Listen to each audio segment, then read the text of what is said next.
जातो ना आपण बाजारामध्ये. आपण बाजारामध्ये गेलो आहे. बाजारामध्ये एक पेरू विकणारा किंवा कलिंगड विकणारा व्यापारी बसलेला आहे आणि आपण त्याच्याजवळ गेलो.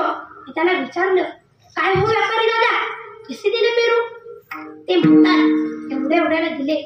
मग आपण महत्वाचा प्रश्न विचारतो, काय हो व्यापारी दादा, गोड आहेत ना पेरू?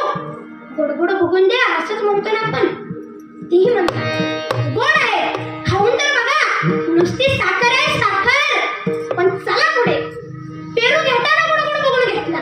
पेरू घेताना कसं घेतला महाराज? पेरू घेताना गोड गोड बघून घेतला.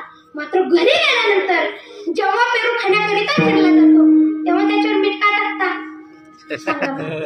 टाकता का नाही मीठ? मग मीठ गोड आहे का? मीठ गोड आहे मी. पेरू घेताना गोड गोड बघून घेतला आणि खाताना मात्र मीठ टाकून फोडू घेतला. अगदी तसंच देव आपल्या जवळ आहे, परंतु त्याची गोडी न टाकता आपण प्रापंचिक बुद्धीने विचार करतो आणि कडू असणाऱ्या संसाराचं त्याच्यावर अंगून घालतो. कडू असणाऱ्या संसारामध्ये तुम्ही आपण रममान होतो. सांगायचं तात्पर्य असं आहे की आपण विपरीत दिशेने प्रवास करतो. तद्वत असं आहे की आपण देव सुद्धा प्रापंचिक बुद्धीने पाहायचा किंवा अनुभवायचा प्रयत्न करतोय. पहा, जोपर्यंत बुद्धी हरिभूत होत नाही तोपर्यंत कदापि मेळ बसणार नाही. ज्ञानोबा हरिपाठात म्हणतात, हरी बुद्धी जपे तो नर दुर्लभ. हरीच्या बुद्धीने विचार केला तरच लवकर ते आपल्या बुद्धीने नाही.